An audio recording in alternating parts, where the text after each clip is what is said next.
All right. We're gonna start all over. No, that's okay. That's okay. We have. And you're recording? Yes, you are. We are recording, and now I think we're even recording the voice. Yes. So there we go. I'm not going to repeat what I just said. The information is right here on the screen. And I was about to plug my new core center, which is going to be very, very exciting. So we are going to start up at this location, which is south.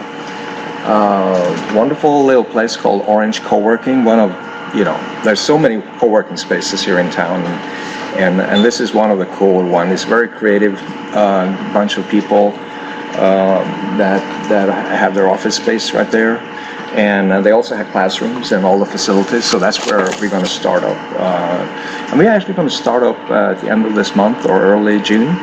Just slow. It's like a slow little soft opening. And I actually do have a program here. You don't really have to make notes of this, but that's how we're going to start it up. And we're going to start it up even with very, very few students if that's necessary. But we're going to start with a basic introduction courses in InDesign, Photoshop, and Illustrator, just to get started.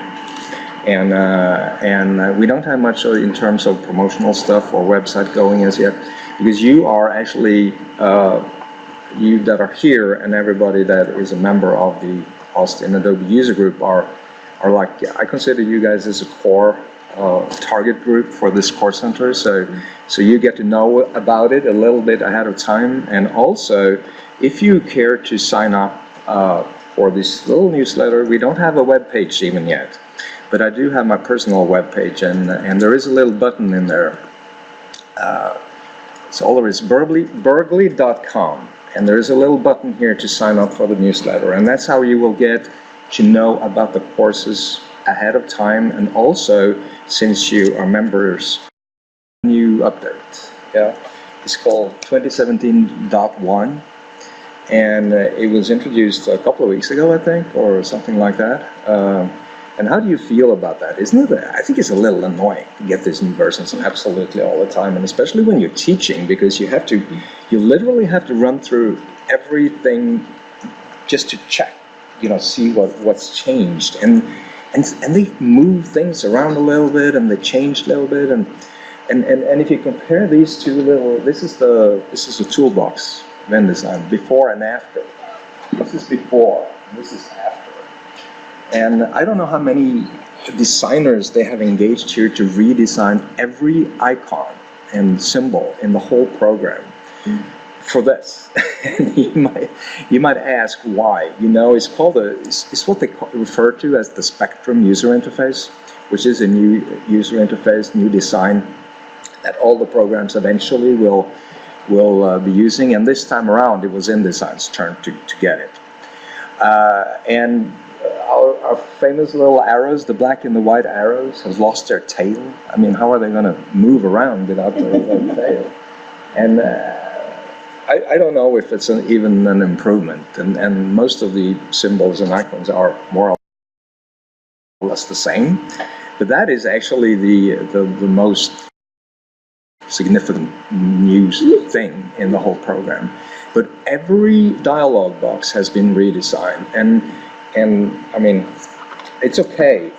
I mean, I wouldn't, if this was like an optional update you had to pay for, I mean, well, why even bother? But it's included, obviously, in your subscription. But anyway, what you do get, you can see that it has actually become a little bit bigger. Everything has grown in size a little bit, and there's a little bit more space between every item in every dialog box. And that is actually a big help. It's easier and clearer to see what's going on. They have tidied up here a little bit, here and a little bit there. So it's actually not a bad thing, but it's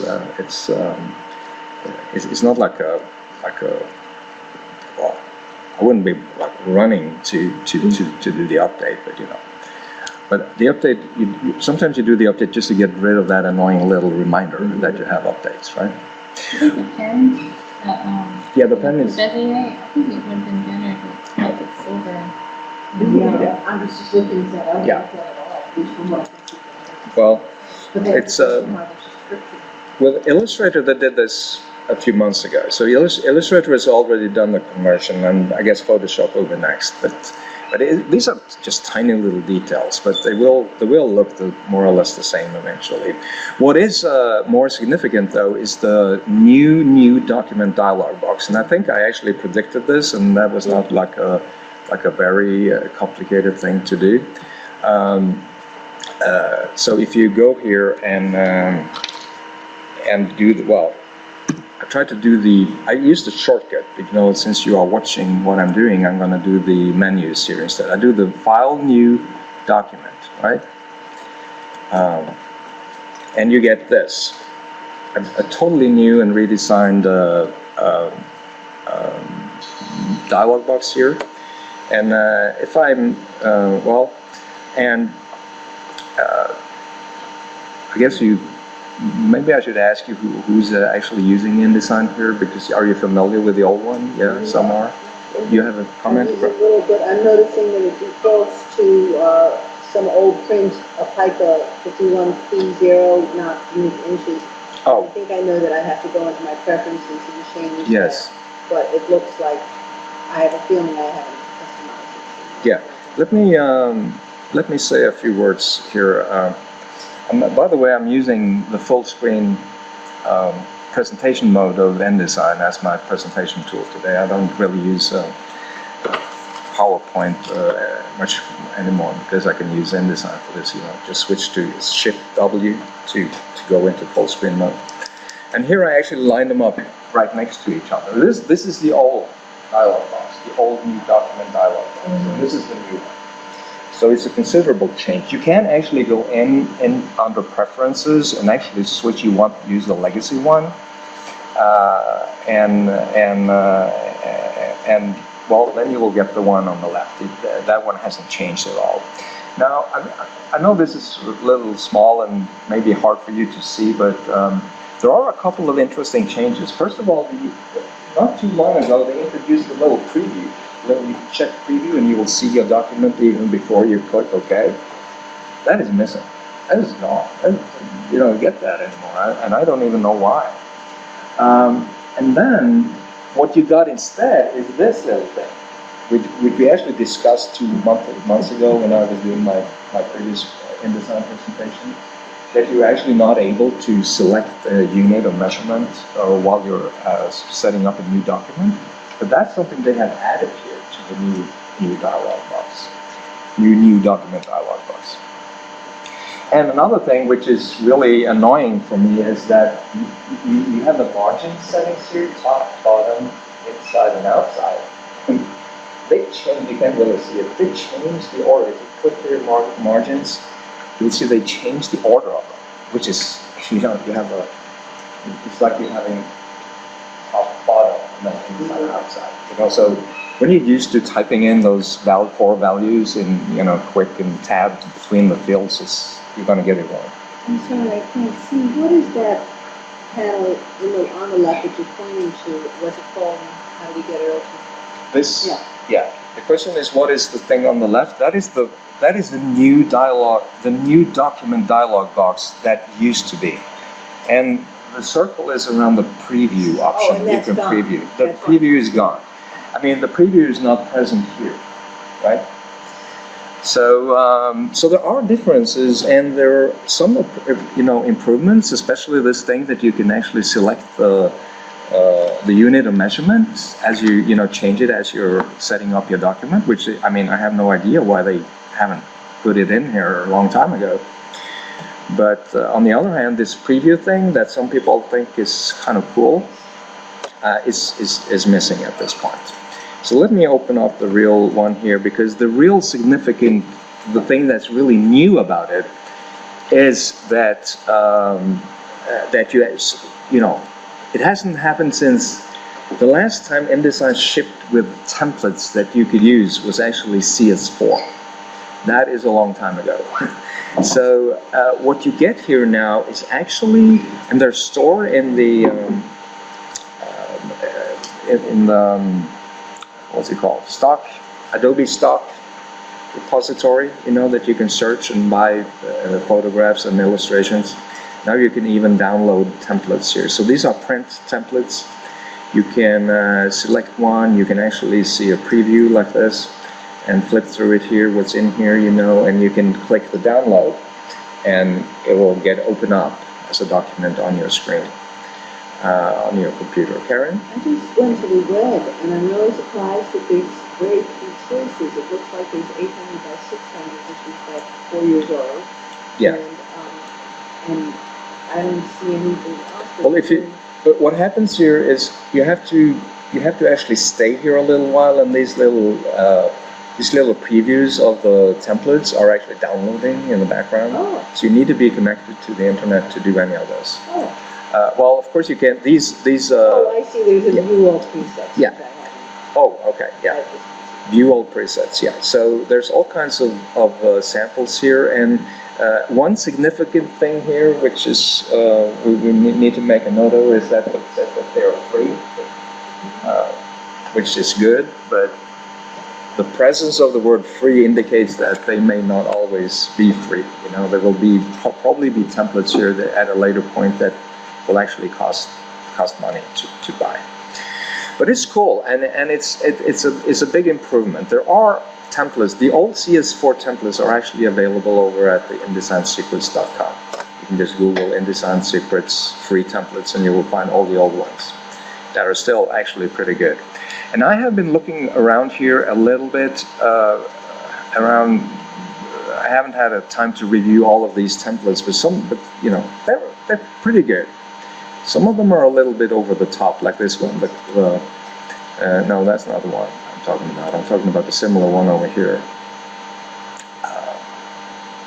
Where is it? Here, all the way at the bottom. It's called Novel and Poetry Book Layouts, and it's. Somebody put a lot of effort into it, because this is like a generic book template you can use for almost any kind of book, and the number of styles, paragraph styles in there is, I think it must be hundreds of them. You know? So all you really have to do is click download, and it will download and open up as a new document that you can save, obviously, to your system.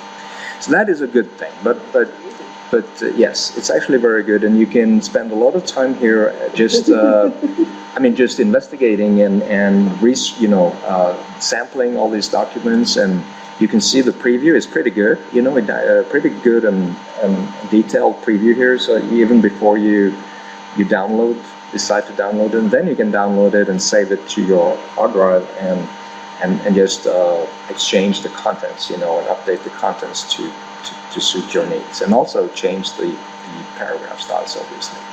I'm not going to do that right now. I'm just going to click close here and continue with my program here. So that's the most important things that are new. There are under the hood hundreds of little bug fixes and stuff, but I'm not going to go into that. It's a usual thing, I should say.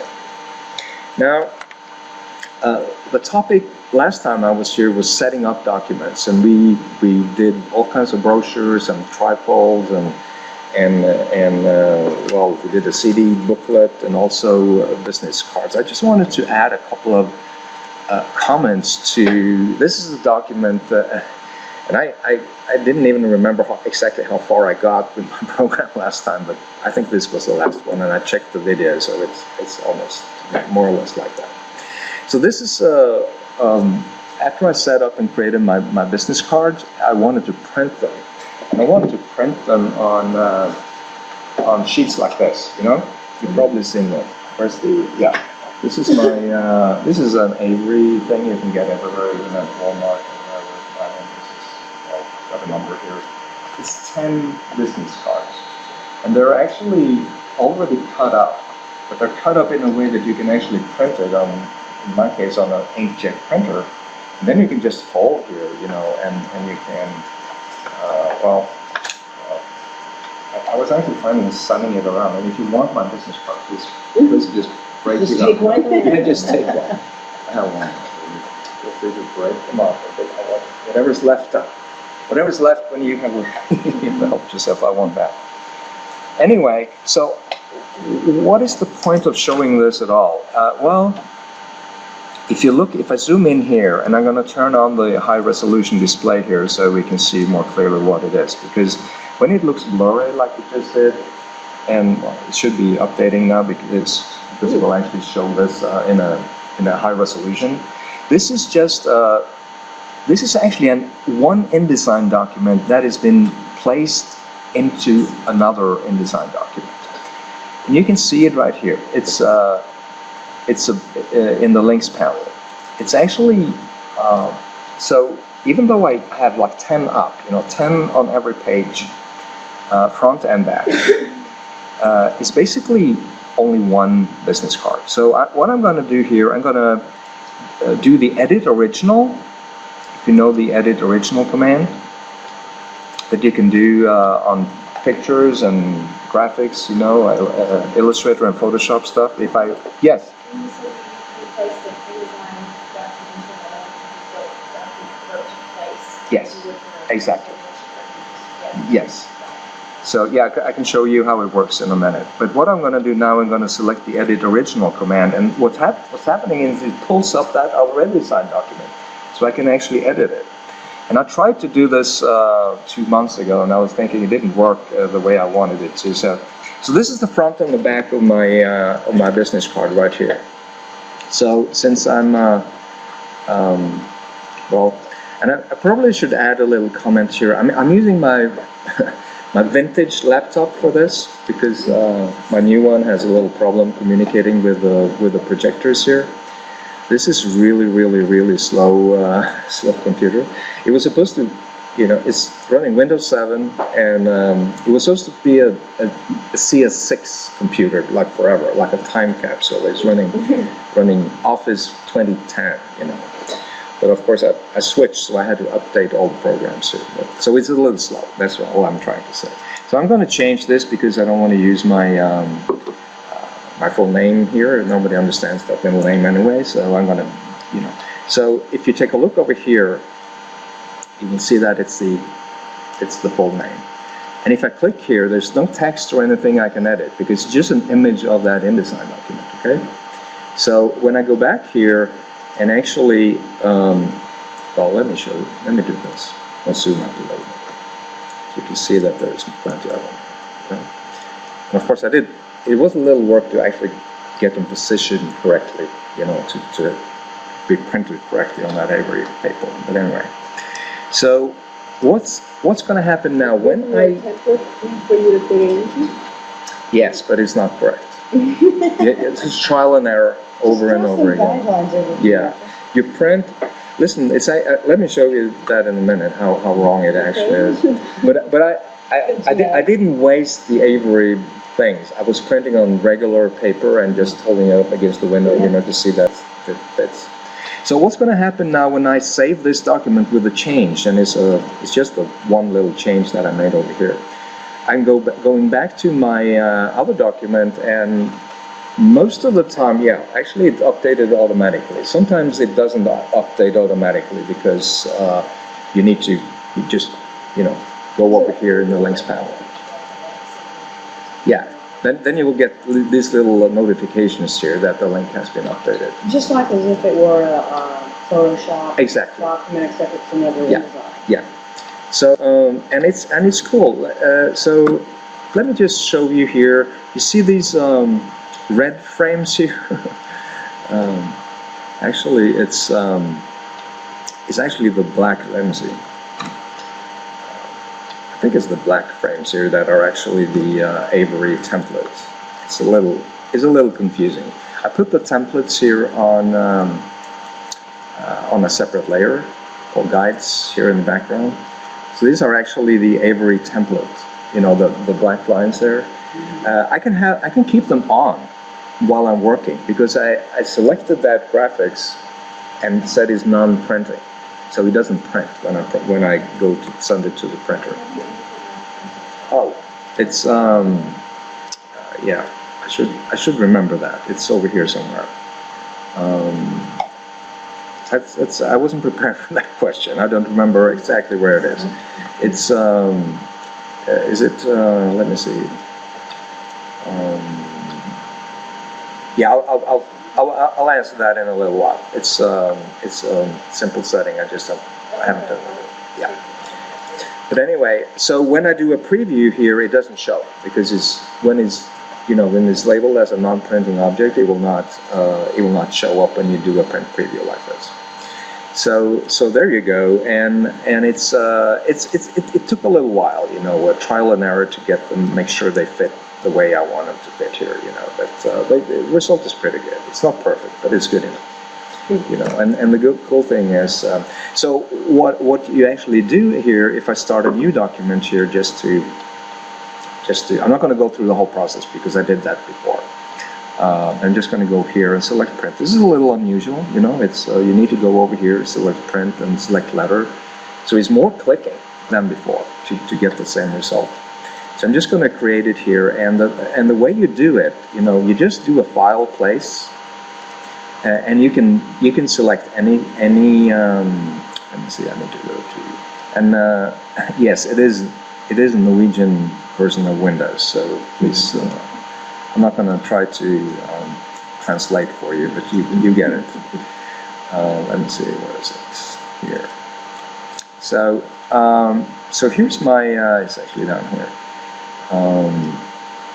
Here's my business card, the file, and the place dialog box will only show you files that actually is possible to place. Anything you can import. It's like filter down here. It says importable files down here. And if you open up that list, then you will see it's incredible amount of files that you can actually place into an InDesign document. And you might even be surprised you can do sound files and video files and stuff like that, because you can use InDesign for interactive publications as well. But anyway, so InDesign files show, so it means they can be imported, right? So I'm just going to click and OK, and I get, if I don't get the options, I just get the first page like this, So this is my business card. I can scale it up and down like any other graphics. I use the Shift and the Control key, or the Shift or the Command key on the Mac to scale it up. It will obviously show, so this is going to be a huge business card. This is a letter size page I'm looking at here.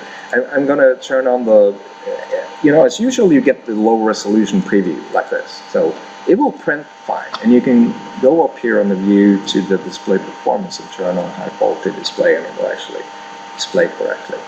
But of course you can't edit it, but you can edit the original. But how do I get the second page? How do I get the other one? Well, you need to get the import options. So if I do a file place again, and I select my file, and you probably know, because you can see it right here, you can check this thing, show import options. You can put a check mark in there. And I'm not going to do that, because if you do, it means that every time you place anything in any document from then on, you will get the import option, whether it's a Word file or a Photoshop file or whatever, So what I'm going to do instead, I'm going to hold the Shift key down, because when you hold the Shift key, and this crazy little word means open, so when you hold the Shift key and press open, you will get the import options just for that one instance, that one time. And if you look closely here, and this reveals some of the power that actually is embedded in this command, that you can place InDesign documents into different InDesign documents. You can actually place all the pages in one go. Your place cursor, loaded place cursor will be loaded with all the pages, and you can place them in sequence or whatever. So, but I can also flip here to, I just want to, this time I want only page 2, so I'm just flipping through here, even get a nice little preview. And then I can place this one, and I can drag or click or drag, like, well, I got both of them, I'm sorry. So, what did I do? Oh, I got both of them. Yes, of course I clicked all, because to show you can click all. And so I got one here, this is the first one. I'm going to put it over there. And then I can place the second one. Of course, I could have picked just one, obviously. But here is the front and the back of my business card, and I can print this as a little poster. It's been linked to the same external file as all of these are, So I think that's Tom, yeah. when you increase the size of it that way, does it increase all the font sizes? And what about the little graphics, like when you, The graphics will be scaled. icon? Yeah, they will be scaled up, and with the since those are pixels. So the question is, what's going to happen with the pixel graphics when I scale it up? It's going to the same thing is going to happen like everywhere else. You might risk that they get pixelated. You know, you can see the pixels. But these icons that I have actually pulled out of the actual EXE files of the application, they're actually really high resolution. I think they're 512 by 512 pixels, if I'm not mistaken. These little guys. So they can actually be scaled up quite a bit, but they are pixels. So you can, if you want to, now I went back to, well, I'm moving between my documents really faster, so I was just switching back to the editable original, this file, you know, that only holds the front and the back and with the real text and graphics and everything. And I'm zooming in here and I'm selecting it, and I can do the view info, and it will actually show me the effective PPI, the effective resolution, and it's, you know, 732, which is enough. So in this case, it's, yeah. And if you want more information about your linked graphics, you can open up the link file. It will actually tell you the, well, here it is, 250 by 246. Well, it's like approximately 250 by 250 pixels. It's a lot.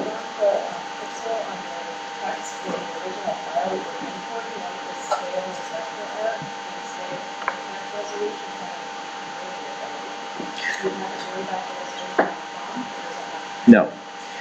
The fonts are nowadays, I should say, but you know, fonts are always vector. You know, fonts are vector. Yeah. So I'm talking about these icons are pixels, and I did actually pull them out. You can do that in Windows, at least. You can pull them out of the executable file down there in the where the program is installed. So these are pretty big. I thought they were 512, but they're like half of that, 256, I guess. So it's the original size for them. So these are pretty good, and you can pull out all kinds of information about the graphics over here, and they're all the same size. Actually, these are all because I do write textbooks as well, and I use these icons a lot in my books. And if you look here, all these graphics are actually linked to the same file. So I went to the trouble to create one crazy Photoshop document with all the icons stacked on different layers. So what you do here, you can actually go, I'm going to show you this later actually, but why not show it a little bit now. If I go here and do the, let me see, where's the object layer options, should be here. It's grayed out, so, well, that's when you deviate from the manuscript, it's always something that goes wrong, right? So I'm not going to do it. I have prepared other files to perform this action with later. But anyway, you can turn on and off the appropriate layers, you know. So these are actually linked to the same external Photoshop file, and they are displaying differently.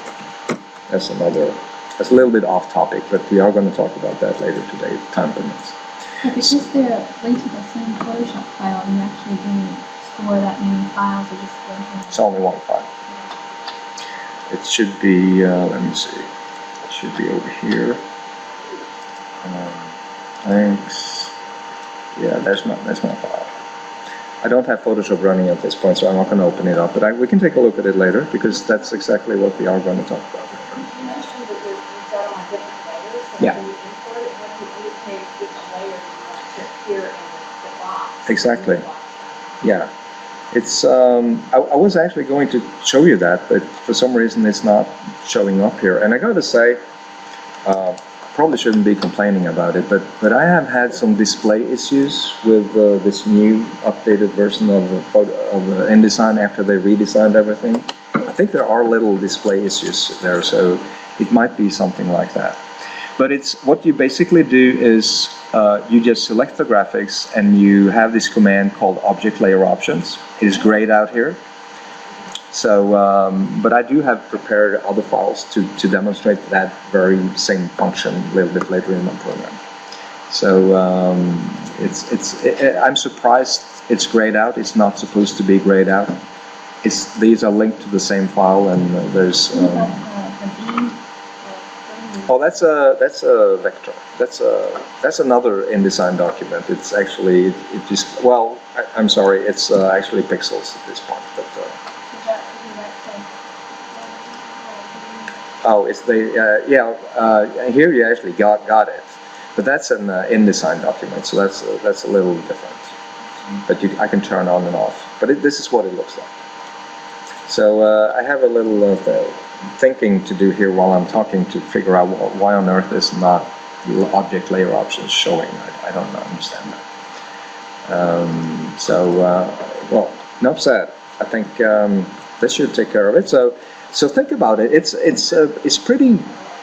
I think it's like an efficient way of working, because I could easily have copied all that, copied them in here. I can group them and pasted them in and arrange them all, If I want to change something, I could do a search replace kind of thing. I could even, if I wanted to, I could probably even do another command which is kind of weird, and that is where's my business card? I'm gonna open it up again here. You do have, so here is all the editable parts of this. There is a command here that I'm pointing to right now. It's called place and link. Actually, it should read copy, place, and link. So I could even have done that, in my letter size document, because I could paste it not as just standalone objects, but all the text will be actually linked to one original. So I haven't set up my document to demonstrate that function, but we can probably do that at some later point. But that means that you can actually have text in your document that you edit once, and every other instance of that same text frame will be updated. It will actually be showing here. If I just do this one, let me move it over here, and then I select it, and then I do place and link. You see it opens up this little conveyor belt down here that nobody really, I don't know what it uses, but it's like a copy and paste thing on steroids down there. Then I can place a linked copy. So now you can even see the text frame actually has a little link symbol at the top left. You see that? And it will also show up here.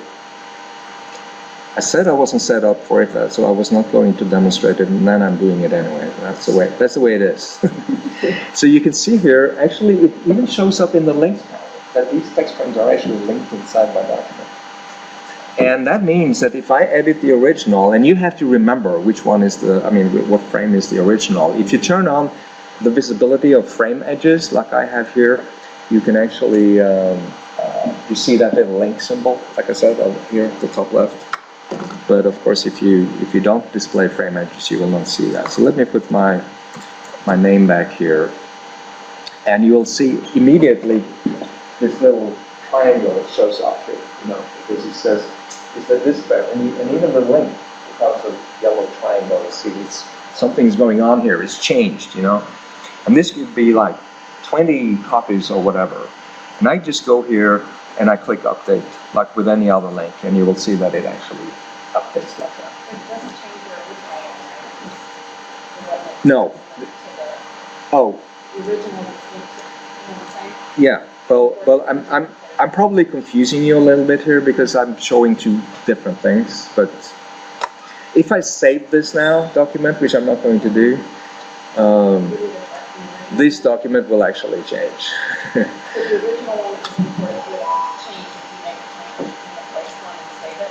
Oh, this is, there's two different things going on here, and I'm showing two different techniques I could use, and I chose the one for the real production to have the whole InDesign document placed in the other document with the links. So this is a different example where I could have solved it inside one document and still only edit one and update all the other ones. So I'm going to delete this frame now, and I should probably undo everything I did here back to the original here. So there you go. So that's hopefully a little interesting. I know we've spent a little time talking about these techniques a couple of months ago, but I think it was very, very quick, fast thing. Can you just clarify the two things that you just mentioned, to just state what they are? Yeah. One, the two, you mentioned two as well. Yeah. Let me try to clarify, because it's always when I get carried away and I want to show something else, I know it can be a little confusing. This is my editable. This is the original. This is the editable original. Where I make all my changes. Only one instance of the front page and the back page of the card. So, if I want to create something like this, I have one option is what I did. I just placed the InDesign file in here. There's nothing you can edit here. You have to go back to the original file. As an alternative to that, I could copy these objects, and I do edit copy, right? And that is a different approach to the same problem. Then I'm going to start a new document here, and it's going to make it a letter. Need to click print, letter. I'll probably mess around with, and then I can paste these things, paste the actual objects, And for this purpose, I'll probably should group them as well, so they would stay together, So, and in this case, why is this one linked? This one should not be linked, but that doesn't matter. So what I can do now, I can just copy these, I'm using the alt-drag technique. I can just copy them like crazy here and place the copies. But if I wanted to make a change to them now, I will have to, do a search replace or do a manual job and paste them all over and over. So as opposed to, so what I could do here is actually do the place and link instead. And I can place it here, and it will all be linked to the one original. I can edit one original, and they will all be updated.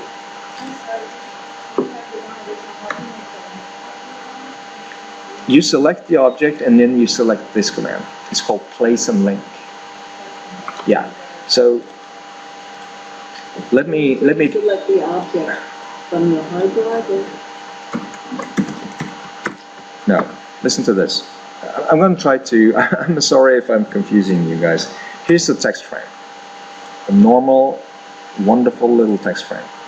So what I'm doing now, I can copy, if I copy this and paste it in here, it will just be a copy, standalone copy, no connection between the two frames, okay? So now but I want to try to indicate what is actually going on here. I'm going to make it a little wider. So instead of copy and pasting, I'm going to do the edit, place and link. It places whatever objects I selected on this copy paste level. What is it called again? I never really use it. It's called the content placer. It's a special tool for it over here. And you can, the cool thing is you can actually have lots of different stuff there, temporary on that little conveyor belt. But now it opened by itself by selecting that command. So instead of copy and pasting, I selected the original and I selected this command, the place and link command. And that's when you get that little link. So, and don't get confused here, because I'm actually allowed to edit the copy. So that's not a good thing, because that will disappear if you, if you go up here and you want to change the original, right? And all I have to do is touch the original, and then you can see the warning comes up here that there are actually updates here that needs to be applied. Okay. So the first technique you showed us was placing an InDesign file just as if like you would place any graphics, a graphic file. Mm-hmm. Yeah. And then the second technique was copy and link. Yeah. And the command is called Place and link. yeah. Place and The link. command is called place and link, and I think it should, because it does actually copy. You need to select the original first, then you will copy it. Place and link. Yeah. copy, I would call the command copy, place, and link, but anyway. So if I go here and update my link now, you'll see it will actually change, you know, like that. And that will apply to even if it's like hundreds of copies. You know. So I can have several copies here, and if I go back here and change it back, you know, when if you want to update several links at once, you select it here and you do the Alt. Oh, it's not even. I'm not going to select this one. You can do the Alt, Alt button or Option button when you click, and it will update all in one go. Okay, that was a little bit outside the script here, but I think it's an incredibly cool technique. And by the way, this command works across documents as well. Works across documents. I can select this one and do the command place and link, go to a different document, and I can place a linked copy in a different document. That is actually could be very helpful sometimes. If you have like a copyright notice, for instance, you can have one original and you can use that like many different places. All right, I'm going to close this document. I'm going to save this one. I guess this one needs updating again. No, it doesn't. Already taken care of. I'm going to save this and close it. And well, here's my presentation. I don't think I need that anymore, so I'm going to close that one. So I'm going to move on, and my next task here was supposed to, well, it is going to be a different topic. We're going to set up a magazine, like a magazine template. And it is kind of a lot of work, but I'm going to try to, you know, well, speed it up a little bit, but feel free to just, you know, raise your hand and just ask questions, you know, if I'm moving too fast or whatever. But I'm just going to do it real quick. And we're going to actually create a complete template with all the, of course, the physical characteristics, but also we're going to import some typography styles, you know, and paragraph styles and colors to see if we can actually make a workable template in a few minutes. Let's see. So I'm going to start here from scratch and do the File New Document again, and it's very unusual to get to this screen every time. So I'm going to click over here and go back to the Print and Letter. You know, that's when I feel like I'm in touch with the original world. You know, there is actually a preference. You can go into preferences and say, I want to use the old one. I want to use the old one. I don't like the new one. You know, so you can actually do that. But anyway, it's going to be letter sized. I'm going to switch to picas, and this is something that I really like, that you can change the unit of measurements right here. And picas is because it's, you know, I'm used to using picas, and 1 pica, I mean 1 inch is 6 picas, so it's not that hard to do the calculation. And in this case, well, I'm going to add like 8 pages. It's very easy to add or delete or move pages after you've created your documents, but just to have like a little bit to work on, I'm going to ask for 8 pages here. And also I'm going to have it split into 3 columns. That's going to be creating column guides for me without me having to do any work on the individual pages. So now for margins, and this is where it gets confusing. If you're used to having top, bottom, and inside, outside, which I am, you have to be careful because they changed the order, and I don't even know why they would want to do that, but they did. So top and bottom are going to be 4.5. That's 4p6. You know, 1 pica is 12 points, so 6 is obviously half. And now they all change because that little link here, you know, it's just a little function that makes it easier for you to make all the same. So I'm going to turn that off because I want the inside and outside to be 3 picas. So we're going to do 3 here and 3 here. So they don't have to be the same, but this little symbol is there, and you see that a lot of places in InDesign. It's a help if you want all 4 sides or something to be the same, you can use that little thing. We also have bleed and slug settings here, and note that both of them actually have the same link symbol, so if you want to change them all in one go, you can do that. So if I want to add a little bleed guidelines here, I can add like 9 points here, 0.9 to all sides. You don't really need it on the inside, but it won't actually display on the inside, so you can leave it on, it won't do anything. There you go. Does everybody know what bleed is? Do I need to explain? I can explain. To put it very briefly, it's when you want to print something like a picture or a color background all the way to the edge of the paper. You need to put those objects so they extend a little bit outside of the final trim size of the paper to avoid any risk of getting white little gaps there, or at the end, edge of the paper. So this is what I want. So I'm going to click create, and there, like I said, there's no preview now like you had before, because you could actually preview the actual page being built there in the background. Maybe it's because the dialog box is so big, so you can't really see it anyway. I don't know. Okay, so I'm going to click create, and there you go. I'm going to do a file, save as, right away, and I'm going to save it. Back to my. Let me see here. Where is it? Here. Should I put it in the right folder? Magazine. Okay. Let's call it mag templates. Something like that. Okay, so now I got like the physical, little boundaries, positions here. I got the top margin, the bottom margin. I made them a little bigger because I want to put like a header and footer in there.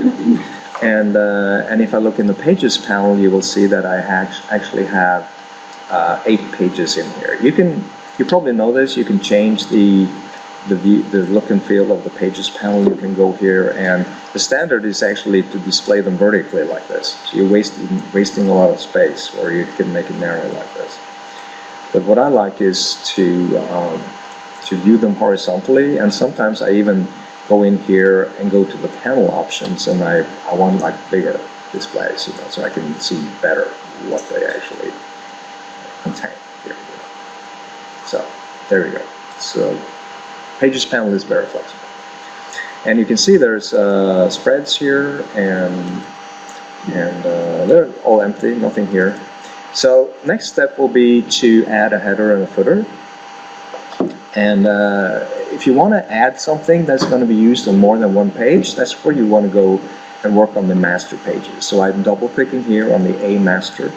So anything I put on A master will actually be displayed on all the other pages. And the relationship is defined by this little A. There's a little A here in all the thumbnails indicating that relationship. So I'm going to do this really, really simple. I'm going to just create a little text frame here, call it my magazine, style it here, gonna change it real quick to Myriad Pro. Where's my Myriad Pro? Yeah, I'm gonna do the I missed Myriad Pro, condensed italic, something like that. I'm just creating a little logo here, all on the go. I'm going to move it up there. I'm holding the Shift key when I'm dragging, so it goes straight line. Normally, I would actually, I might put like a guideline here, to make sure I extend that left margin, so it's easier for me to place it over here. But you don't really have to do that. Now, I want this logo also to display on the top right, the other page. Now I'm going to try a cool little trick here, because you have all these, of course you're familiar with this. This is align left and align center and align right, stuff like that. It's justification inside of the text frame. But you do actually have, so I'm going to copy this over to the other side. I'm holding the Alt key, because when you hold the Alt key, when you drag, you actually creating a copy. So I'm dragging this with the Alt key, and I'm holding the Shift key as well, so I will be moving in a straight line. And then I'm aligning the text frame to the margin over here. Okay, so it doesn't really fit. So of course this one should be aligned right. But I'm not going to do that because I have these two little dots that nobody really knows about. I can align both of them towards the spine or away from the spine. So if I do this one, it will actually go, towards the spine. The spine is the fold in the middle.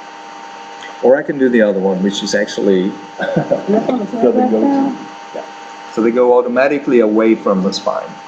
And it's actually, so if I move this frame over here, it will, oh my goodness, yeah, it will actually change. So now it's aligned left, and now it's aligned right, okay? It's kind of cool. Yeah, it's really cool. I mean, it's not like you save like tons of work, but it's nice to know that that function is there. Depending on the page it's on, it'll decide to go to the right or left. Yes, because it's double-sided, and this is the spine, it's right here, the fold, So it's towards or away from the spine.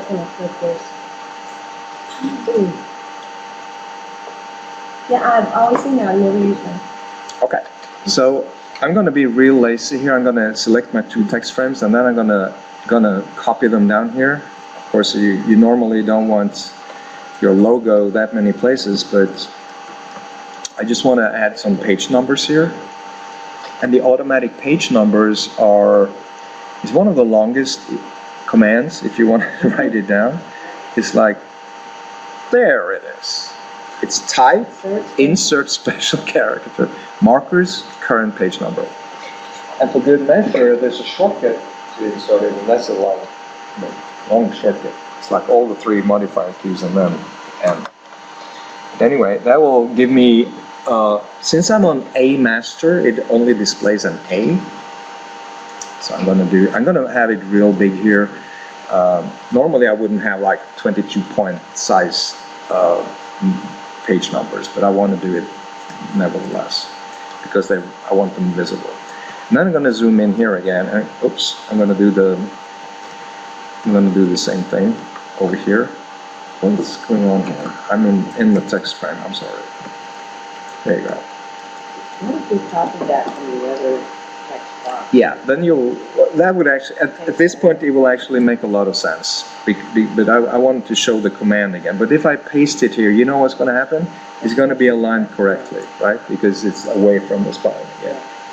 But I wanted to just repeat this thing because this is an awkward command. It's like 4 or 5 levels down. Nothing, you only have to do it once on each document. Yeah, exactly. So, and since we're on a master page, all the frame edges are actually displaying like little dots. That's the only indicator that you're actually or these objects are actually sitting on a master page and not a document page. Actually, I'm going to remove this. Remember that all the guides, manually placed guides, can be selected, copied, pasted, and deleted, just like any other object. They're just like non-printing objects. And the only, there's nothing special about a master page in terms of what you can do or add there. You can add pictures or any kind of objects. And so it's not limited to header and footer. You can do basically anything in here. So if I go back to my document pages now, you will see that this is my page 1. And of course it displays number 1 over here. I can go to page 2 and 3. And the page numbers are displaying correctly. And the frame edges are still displaying as little dots, indicating that these objects are sitting on the master page. And if I try to click them or select them, you can't do that because they're not here. They're over there, right, on the master. There are ways you can override master page objects. You can shift control click or shift command click. If I do that, I will actually release it so I can actually get to it and delete it or move it or edit it or something. I can undo that to protect it again. So the whole deal is that most of the time you don't want those to be released because you want them to be locked in and automatically updated. So I can flip through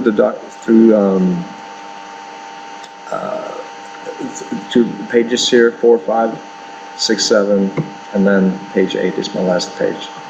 So if I want to make a change now, let's say I want to add a line underneath here or something, I can just go back to the master page and keep, keep adding to it. I'm going to save my document and I'm going to take a look at my notes.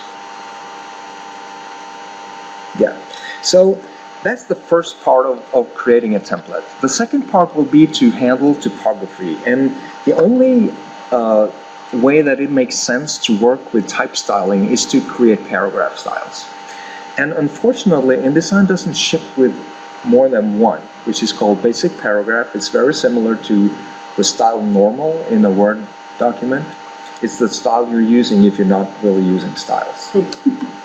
And in InDesign is also the container of the default typography for this particular document. So you cannot delete it or rename it, but you can actually double click it and change the values. You can change everything, but this one has to be there. So, but there's nothing else, and that's awkward. That's not good. So I'm going to show you a little bit later how to create styles from scratch, which is fairly simple. But in this case, I actually have another document where I already had created my styles. Okay, so I'm going to go in here and just, you see, when I open up the flyout menu on the paragraph styles panel, I get these commands. It says load paragraph styles and load all text styles. These two commands will give you almost the same result, and they will both give you a dialog box, so it doesn't really matter which one you choose. But I'm going to do the load all text styles. I'm going to point to the difference. Now, it displays the open a file dialog box, and which basically means you need to find a different InDesign. You're going to select a different InDesign document that actually contains the styles that you want. Sometimes I actually create a document that doesn't have any contents. It just have a style definition and color definition. So I use it like a repository. And this document is called Styles and Colors, so it actually contains that. There are some text in there. But in this case, I will just get this other dialog box which says Load Styles. And it's modular in the way that you can actually make it bigger. And what it says here, it will list all the incoming styles over here, and if there are any styles present in the document already, it will be listed over here. And if they have the same name, it will be named a conflict, and you can choose, do you want to keep the incoming one or the other one? Like, the only thing that's here is the basic paragraph. And it says use incoming definition, which is the default. Now, those two commands, one said load paragraph styles and one load all text styles. The only difference is that you see there's two character styles down here and they're checked. That's the only difference. If I had selected the other or chosen the other command, load paragraph styles, I will end up here, but these two will not have been checked. That's the only difference. So it does, and you can check them if you want, so it doesn't really matter. In this case, I want to do everything except the basic paragraph. I usually don't import the basic paragraph because you never know, if you made local changes to it to suit your needs, it's nice to keep it intact, but in this case it wouldn't really make any difference. And here they are. I got all these styles and they're ready to use, so if this is my headline over here, caps lock is on. You can change case over here, by the way. If I go here and do heading, you have this very cool thing over here, change case. So I can do title case, I don't have to retype it. Yes, it's a time saver because actually I used to have my old keyboards, the good old days. I actually removed the caps lock key from the keyboard physically. I found a little box of little caps lock keys, when I was going through my attic. I did not throw them, I kept them. All right, so these are styles, and I imported them from a different document, and I can do all kinds of things. And the cool thing is, let me see if I don't have Word running on this this computer now. Let me start Word and see what happens. Like I said, it's a slow computer. It's like a time capsule, all these old versions of everything. But I do have actually over here a document. This is Word. And here's my Word file. So I just want to show it to you because it's, and I'm not going to translate. This is Norwegian Word, but you know what everything is anyway. And the coolest little, excuse me, that was a footnote.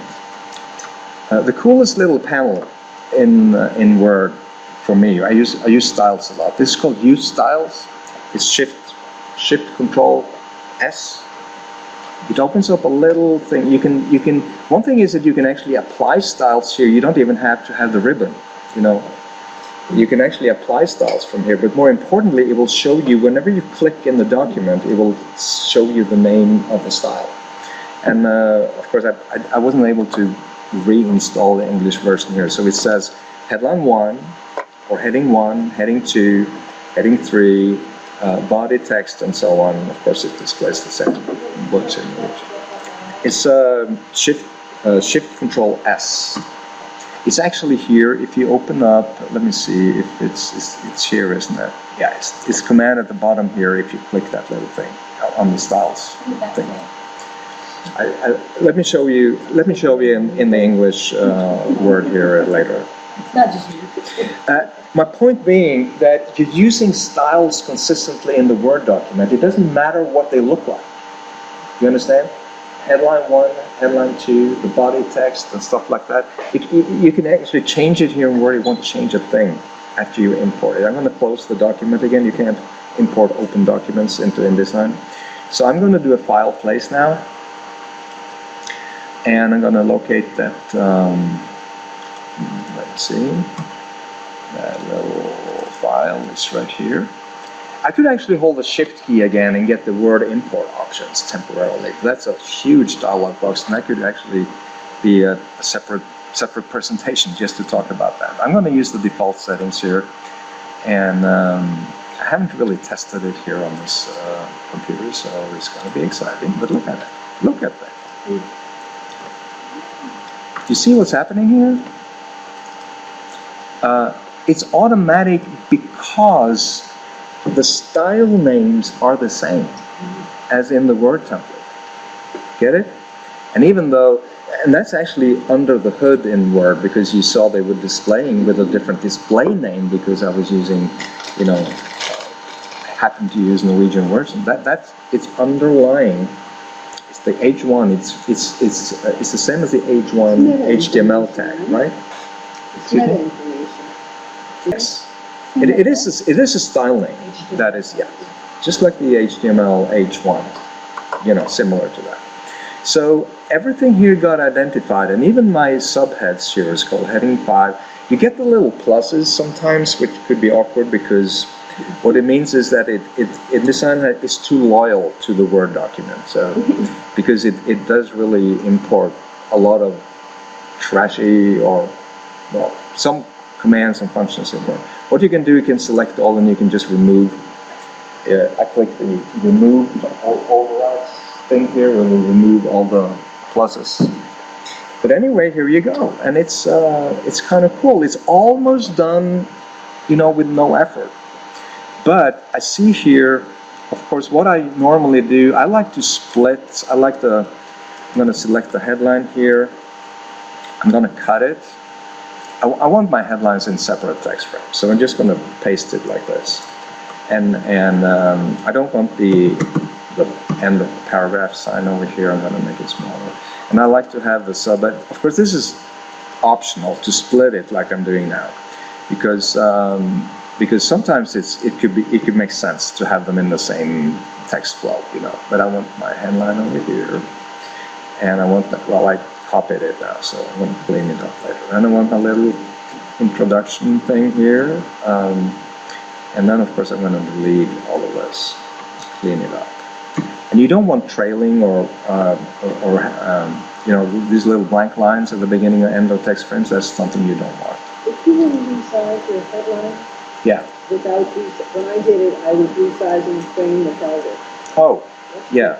So let me answer that question in a moment, because I'm going to also here, because now I got my body type here, the actual story here in a text frame, and I can lay it out. I can load up here, and I can actually flow it out here through my document, next page and stuff like that. Leave you know, places for images here, and of course I need to make a little adjustment here and stuff.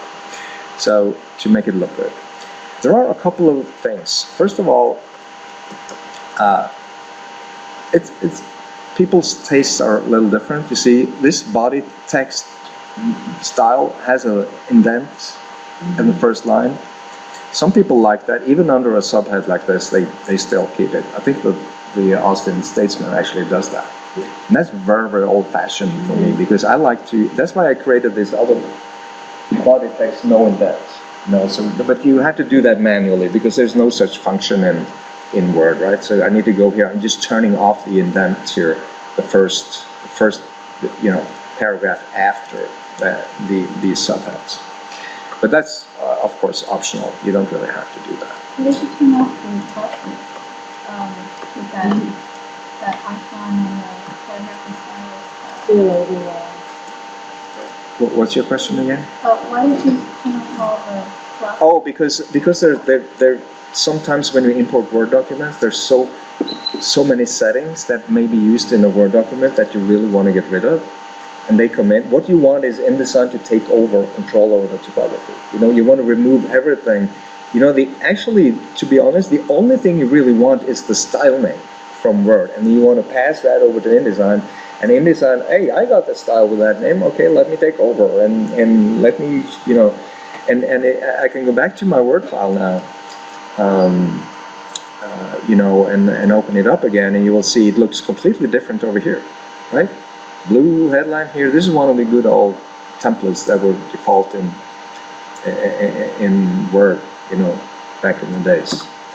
And this is what it looks like when I put it in here. You know, this could be a core of a workflow. You know, you could actually create an editorial workflow based on Word and InDesign using these techniques.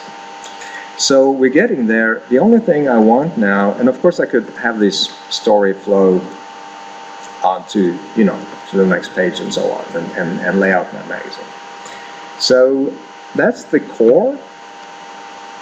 Then I can do a preview here, and of course I don't have any images at this point, so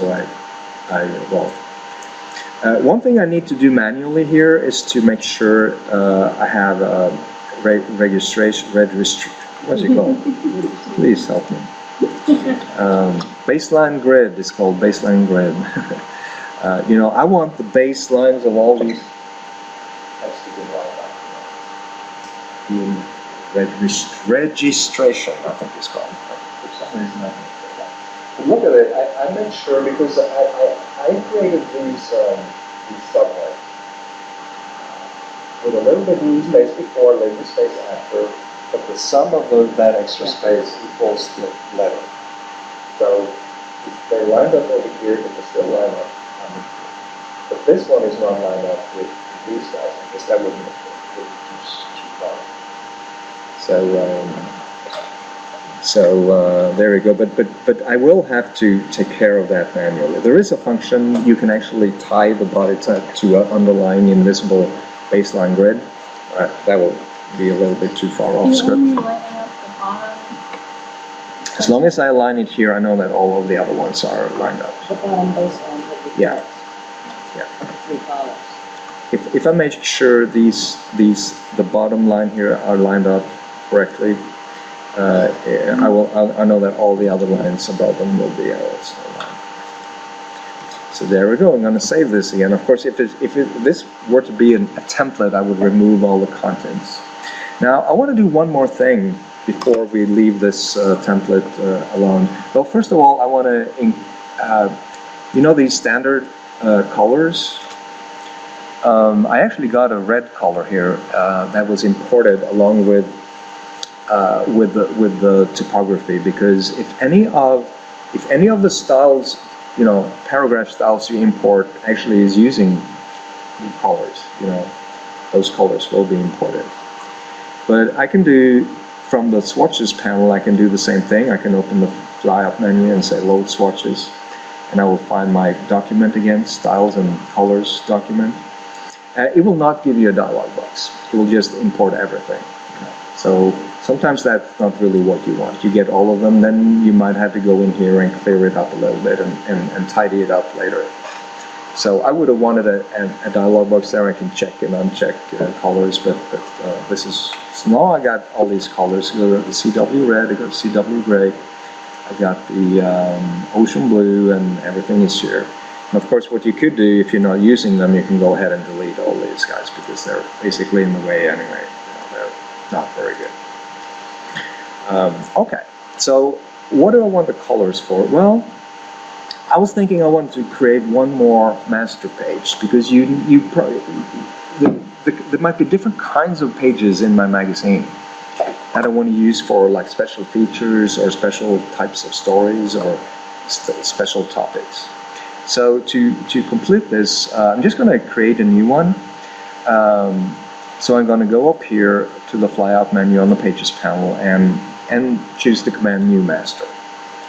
Now, the default naming of master pages is A master and B master and so on, and the prefix is what's going to be displayed over here to indicate what master is in effect on the individual document pages. You can change that, So if I want this one going to be a feature, I can actually use up to 4 letters to that's going to be my feature, and I can special. You can type whatever you want in here. It's a limited space, and it shouldn't be too long. But I can go like this, for instance. But more importantly, I want the new one. In this case, I want it actually to be based on the A master, so I don't have to enter any of that information all over again. So I'm just going to base it on the A master. And that will give me a B master, and you see that it actually displays that prefix instead of the page numbers because there's no page numbers on the master page. Anyway, it will display the correct numbers. I'm going to make a couple of changes here, not because they're particularly good, but because they are easy to see. So I'm going to go here and change for my feature. I'm going to have like 4-column layout. I could actually change the margins too if I wanted to. And then I want to add a little field here on the side here, and I want to use my ocean blue color, but I want to use a lighter version of it, like this maybe. Yeah, just could do something that is easy to spot. Let's say I always want the sidebar on this particular kind of pages, And I could add more. I could add a background, or I could basically add anything. I think I'm going to leave it at this because all I want for you to understand is that they are completely different. You can easily tell the difference between them, right? So I'm going to do a file save now just to make sure if something goes wrong. I have it secured. Yeah, this is my feature layout. I would probably do more changes, I mean, if it was a real life situation. But you see, sometimes I have this, the news section is over here, and so many stories, and then here on page 5, actually, this is where my feature section will begin, So I want to use the other starting point, I want to actually use this one. And how do I do that? Well, it wouldn't be InDesign if it wasn't like 3 or 4 or 5 different ways of doing it. But the easiest way is just drag and drop. I grab this master page and I drag it and drop it on top of page 5. And you see it changes. I get the background here. I get the 4-column, and it says now feature over here, right? So it indicates that. And if like page 6 and 7, I can do the same thing. And if you drag the mouse pointer around here, there's so many different things you can do. Because if I point, like I'm doing now on top of an existing page, I will just change that page, okay? And to the left, this is how page 6 will change. This is page 7 will change. If I go over here, you see, I will actually be creating a new page, between pages 6, 7, and 8, okay? And I can even go here and point to the middle if I can hit it right there, and I will actually add a page between 6 and 7. But what if I want to change 6 and 7 both at the same time? Well, I cannot go here and I cannot go here, but if I go down here, like next to the page numbers, I will actually be applying that master page to both pages at the same time. So there's all kinds of little details and tricks you can do in there, you know, to get this going. And of course, I hope you understand, I didn't put too much effort into making these master pages, I mean the second set of master pages, very different from the other one, but obviously you could do that, you know, you could have a background, you could have completely different setup of columns and grids and everything.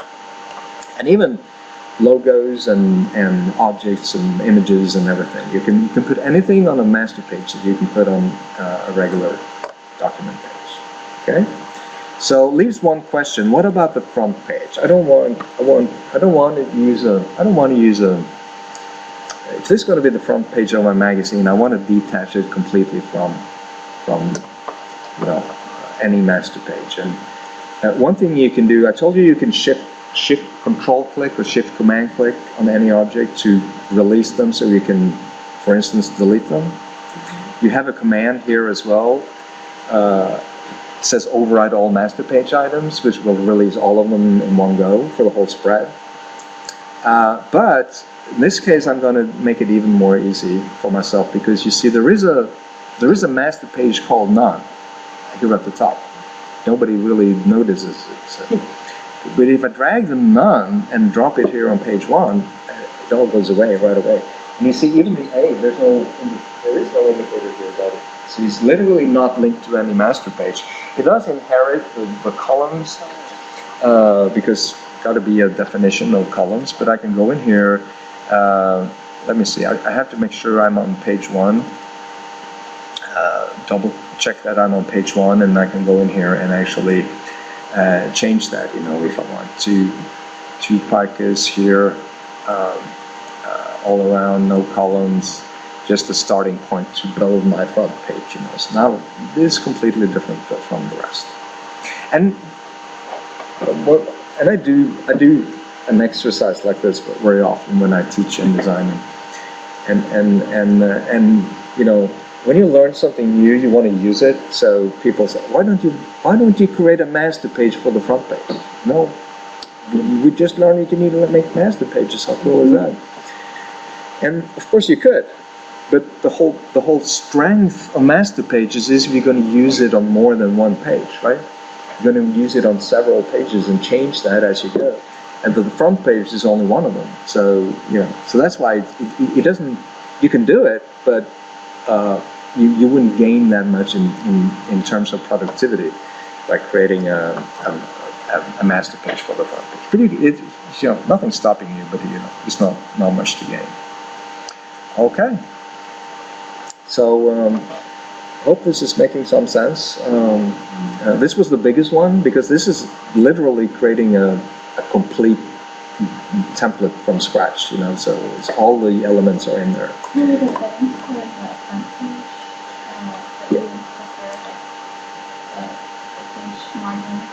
Oh, that question is, what are the preferred settings for a front page of a magazine? Well, unfortunately, that will be completely individual. That depends on the magazine. You know, you'll probably have a huge masthead logo here at the top, as usual, you know. Some magazines have a full lead photograph in the background, and then you add other photos on top of that, you know. They're all different, so I wouldn't really be able to say, you know, but usually if you use margins at all, they're much smaller than on a regular document page. I'm really thinking of the red on the purple on the black line with red and blue. Yeah, these red lines, guidelines here outside of the trim size, because this is the paper size. No, this one. This is the letter size paper. Mm-hmm. And the margins are just guides. You can use them or ignore them, or place any object anywhere you want. And these bleed guides is just because the way you decide the size of a bleed guide, or the distance is to ask the print shop, how much do I need to put it, extend beyond the trim size to make it safe. No white gaps around the page. So ask the printer, and then, or you can use 9 points. If you don't know, you use 9 points, which I did. Okay, what is size 8 for trim? Yes. It's you can go back here actually and change it. Well, the easiest way is actually to grab the page tool. If you want to know how the size of a page, just go in there and select the page tool, and it will display in the control panel the size of the current page. And if you're not happy with if you want to, it says here it's letter, so it's pretty safe. But if you don't understand the picas, you can right-click on the ruler, or at the top left where the ruler is joined up there, and you can switch to inches temporarily if you want. You say it's 8.5 by 11. So yes, it's a letter size, and that's the trim size. Okay, so that's the template. So if this really was a magazine, and you would be doing monthly issues or something, it would make sense to have a master page for the cover, because you would have repeatable elements at the top of it. That is true, but But even if you put those repeatable objects on the front page, on the page itself, they will still be there the next, Yeah. I know a little bit earlier you talked about having page numbers. How about next page numbers? Oh, continue on next page? Yeah, continue on page so-and-so. Yeah. I can do that. And I'm just trying to keep a little bit keep an eye on the time here. So let's say I want something here to indicate, that's the question, right? You want to know how can I insert a text that actually tells me what side it's continuing on, and what page it's continuing on. Yeah. So what I do, you need to create some space for it, and then you create a separate text frame for it. And you can see continue on page, for instance, something like that. And then you have to, there is actually a system predefined text variable defined for that purpose. And it's, if I remember correctly, it's right here. Text variables, insert variable. No, it's not a text variable. No, it's not. It's right here. It's a marker. It's a marker. Let me tell you where I was headed afterwards. It's right here. It's special character markers, and it's called next page number. So that is a marker, and it says page 4. Now, what is the problem with that? There is no problem with it, but how does it know? How does it know? It could be like 7 stories on this front page, and we'll all continue in different places. We'll see what happens if I drag this thing out of here. Now this is page 3, which doesn't make sense at all because I'm already on page 3. They have to overlap. If I make this text frame overlap the other text frame, that's when he knows what to look for. Okay? Yeah. And I can copy this text frame now.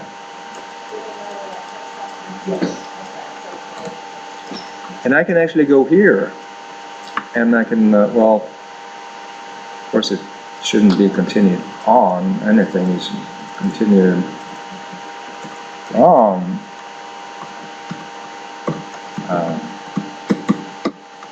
And then of course I use the other one.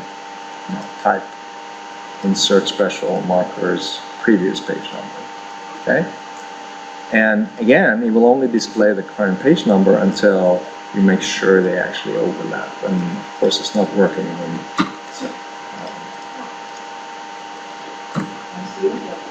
yeah, I needed to force an update. Sometimes you need to force an update, and you do that by zooming in or out or moving to a page and back. That forces an update of all variables. So here we go, and if I move this over, of course if I grab this two and move them over here, of course it will say continue on page 5. So it's automatic. Yeah. But the trick is they need to overlap. That's what the book doesn't really state that clearly, that they have to overlap. What are the two things that overlap? Oh, it's the two text frames. It's the story that continues on the next page. So now they don't overlap, right? Let me zoom in and out here again, so you see. Now they don't overlap. So this is a text frame. You need to put that continuation text in a separate text frame. And then the text with the story will actually have to touch or overlap, like I said. You might have to, create a blank line or something here to make sure it looks good. Make sure they overlap, like this. And then it will work. And of course, and that makes sense because you could have like a second story that continues on a different page, and you can basically just duplicate this text frame and have it overlap the other article or story, as they call it. So the content that was continuing from this page onto page Yeah. 5, did you need to type the continue from page thing, or? Yes. Yeah. This is just static text. I could do like from page 3. I can put anything in it. It's only the number itself that is automatically generated. The number is not a number as such, it's a function. So the surrounding text is just an editorial choice you'll have to make. What kind of text or style do you want to, Okay. I am going to, since it's already 3 o'clock, I'm going to skip the novel.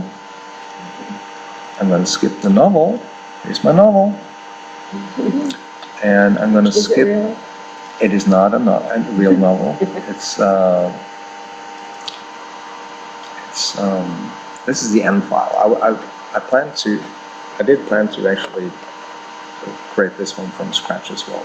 But the cool thing, and that's actually what I really enjoy myself about this kind of meetings, it's the interactivity and the questions and the detours and stuff. I think that is cool. I have never ever completed my program ever.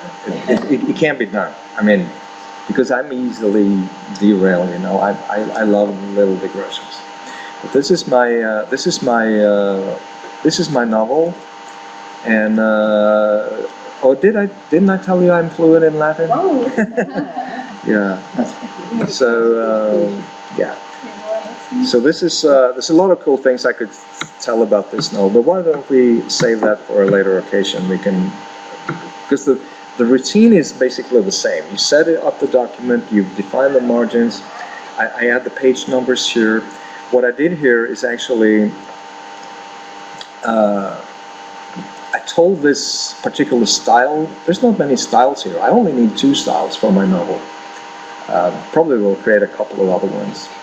And this style called chapter title, if you open it up and look, and the list over here is quite extensive, what all the things you can define in a paragraph style. They're really powerful. But you do have something called keep options. And tag and force, like you will keep with so and so many number of lines below, in the trailing text, stuff like that.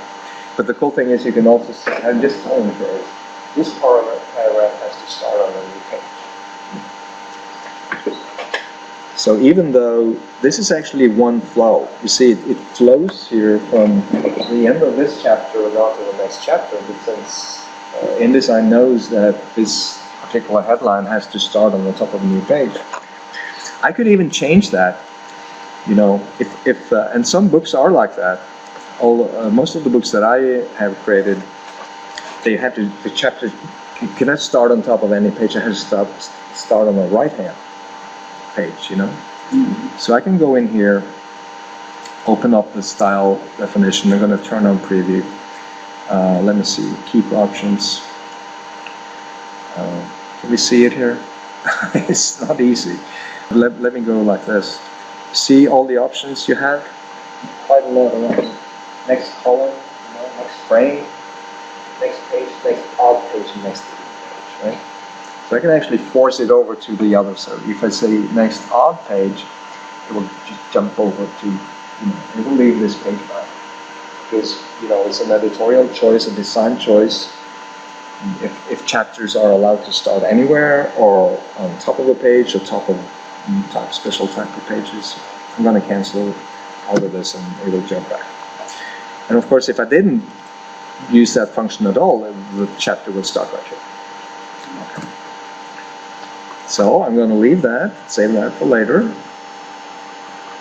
And actually, it's not much to it, but I might actually use that later. If you're going to make we could have a topic about working with paragraph styles on one point, because then we can use, Next month? Carol, I'm looking forward to listening to you. We're going to change places now. All right, so let me, and I did actually, but I know I covered that before, but I had a little interactive document sample here, but I need to move on to this. I need to move on to, how do I create something like this? I want to create like, this is more like a business report, or like more like a scientific report or something like that.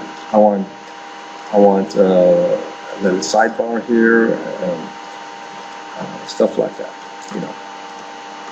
Have you ever been working with documents like this? Pretty common. Is there a name for that? Like something like academic style? I'm not sure. I'm sure there is a name for it. But anyway, my point being, when you work with stuff like this, you might want this might actually be like a quote. So I'm going to, grab this, cut it up here, and then I want that here. The author will probably put it right there in the text, and you will have to pull it out here. And I can do that, of course, in this case, and I can even have like a style, like a special. Of course, there are no styles in this document, but I could make it bold or something, and style it however I want. But of course, it won't flow with the text unless I instruct it to do so. So if I want this one to fly with this one, I can grab that little blue square and just drag it in here and anchor it in the text. And then it will actually flow with the text like this. And this is the InDesign way of doing it. This is InDesign. This is the... No, it's old. Even before we had the blue square, you could do it before, but when we got that little ornament there, little thing, and now it actually displays an anchor.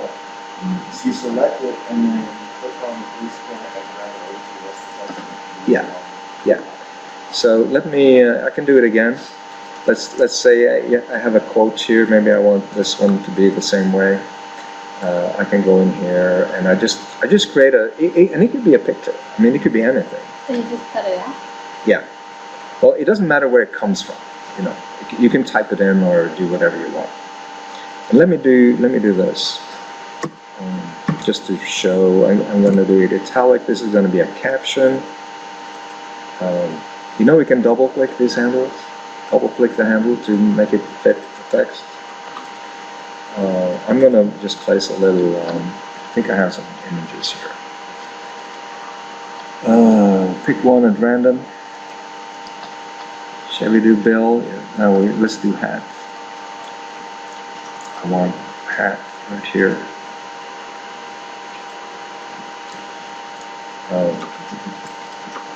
Grab that text. I'm going to crop picture a little bit. So what you do in the this is I go to this cruise every year, and this is a typical average cruiser because it's a blues music. It's Delbert cruise. Delbert's cruise. It's not a blues cruise. There's all kinds of music. Listen, and what if I want this thing to float with the text? Let me put hat and the caption over here. Well, you just group them. You select one or more object and you go over here and you do object group. And you see the group gets the little blue thing, little thing here. And you just can drag it in. You can place it basically anywhere, but it will actually literally flow with, there is a little symbol inserted in the text. See this little thing?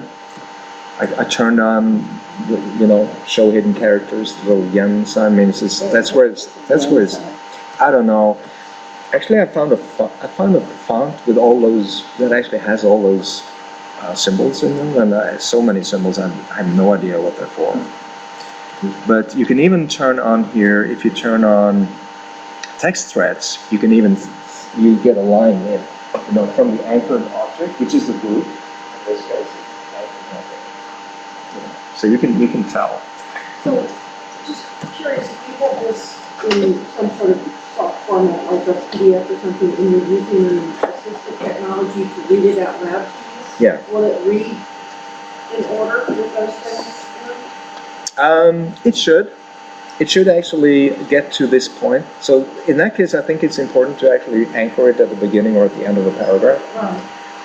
Right. But you do have, for ebooks, you do have the articles. Isn't that the articles? The articles panel is just for export to HTML or ebooks. You can actually stack the reading order of your stories in there before export. But that's like another complete deviation. And I can go like this. You see, they both flow with the text. Pretty cool. And it hasn't been set up like this, but in the same way that you can adjust text towards or away from the spine, you can actually go in here and actually, because right now it wouldn't work. If this text moved over here, it would actually not work. You can work with the settings and have it jump from over here. When you do that text thread, what is happening? Is it when it prints? Does it print out? Does it insert it for you and then? What do you mean print? When you print it? Well, I just wasn't sure if the text inside the caption was the same as what you have in the body. Oh, you mean the typography, or? The text here is just placeholder text, by the way. So this is just some text I need to edit, right? I can edit it here. Well, that one was a caption, so it wouldn't be the same. If it were a full quote, it Yeah, would be quoted exactly. the same But way. Oh, that's a caption and not Yeah. a full quote? Yeah, that's Yeah. a caption to go under a photo. Oh. and the whether full quote you would be copied. whether you copy or cut the quote, that depends.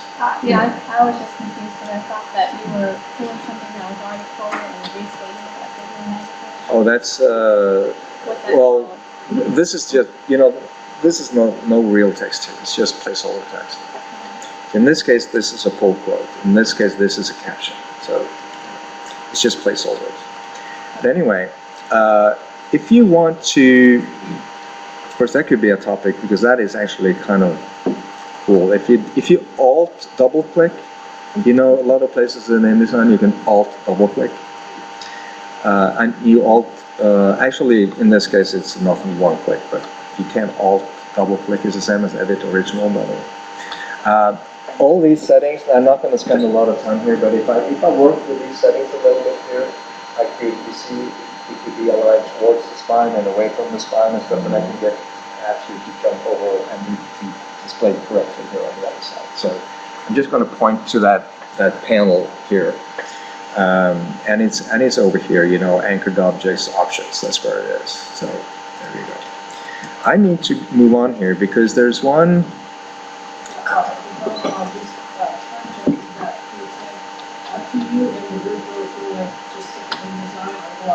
Why would we ever be using Framemaker if we don't have it, if our job doesn't demand it? It's not something that comes with the creative suite, is it? No, it costs extra.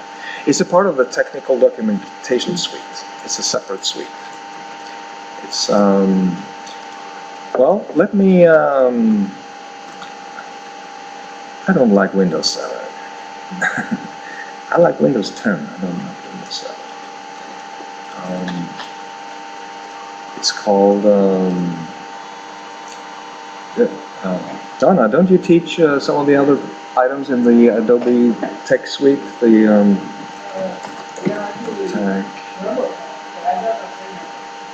Technical Communication Suite. That's the name of it.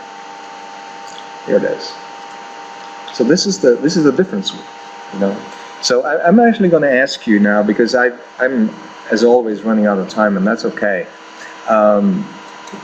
But we can do a few minutes of FrameMaker, or we can just skip it altogether, and we can actually dedicate it to some other presentation for FrameMaker. I don't want You were to. saying you came for Framemaker. Yeah. Okay. Well, then it's then yeah. So, and the deal is, I wanted to do this in InDesign before I do FrameMaker, because there's a reason they fit together. So let me just do this. And I'm going to try to do it real quick. And this is actually the way FrameMaker is looking these days. And they changed it, I mean, a month ago. So now it's actually starting to look a little bit like the other programs in the suite. You know, you've got this new startup screen thing with little, actually FrameMaker's always shipped with template documents. Lots of them. You can go in here and the standard templates, and you'll get, I can actually do it. It's like a huge, you will see that dialog box is looks a little old-fashioned, but it's here, and you can even scroll down here, and there's all kinds of templates. So this has always been a part of FrameMaker, and it still is. But you know, this new thing, they're trying to make it look and feel a little bit like the other programs. What I'm going to do, I can start, if I click Portrait or Landscape, I will get a letter-size document ready to work on. If I want to do a custom one, so because I want to deviate a little bit, I'm not going to do all kinds of crazy changes here. But you see, it's US letter. I want that. Well, I want to change that. So I want it to be a little bit narrower, 6.5 here. I want the height to be 8 inches. So this is going to be like a little book, right? The margins are right here. So you see there's similarities to what we do in InDesign, but it's still looking a little bit different. So why on earth do Adobe actually maintain two different programs that are doing more or less the same? I want double-sided. I want double-sided, and I want the first page to be a right page. I can choose that here. And I want the top and bottom margins to be 1 inch, and I want, let me see, I want the other ones to be 0.8. So I'm just going to do that. Okay. So I'm going to create my document. And this is, what did I do wrong now? It's, get the decimal points wrong? Because this is different. Well, anyway, I got it here.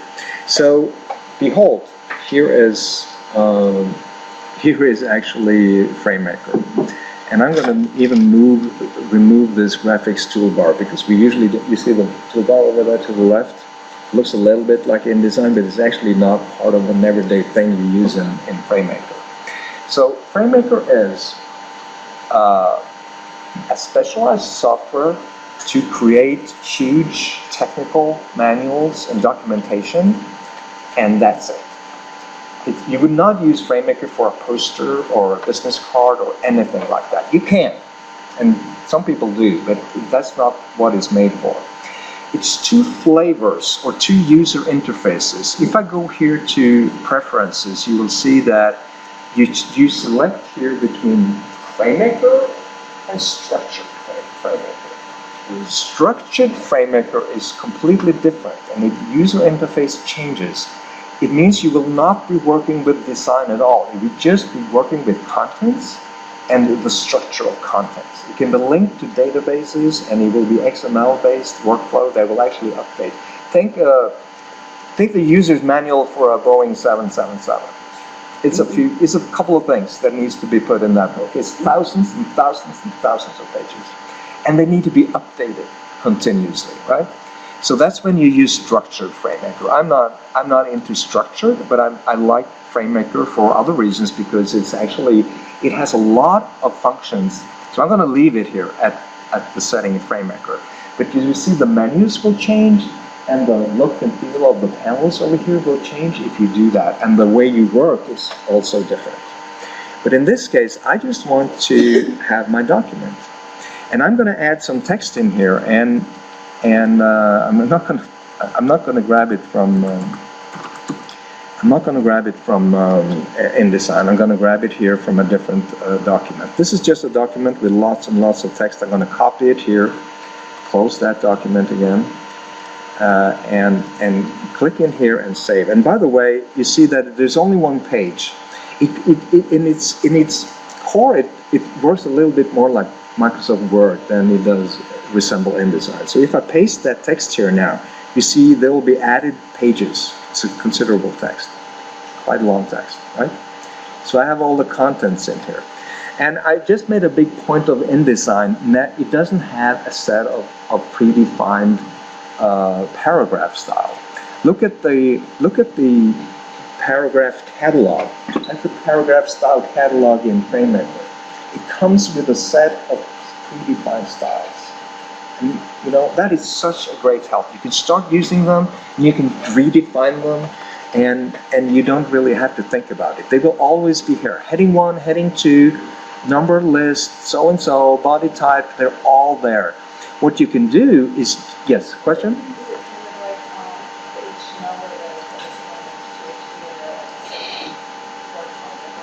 It is very similar, But you have other ones. You have like title, heading 1, heading 2, and you can create more if you want.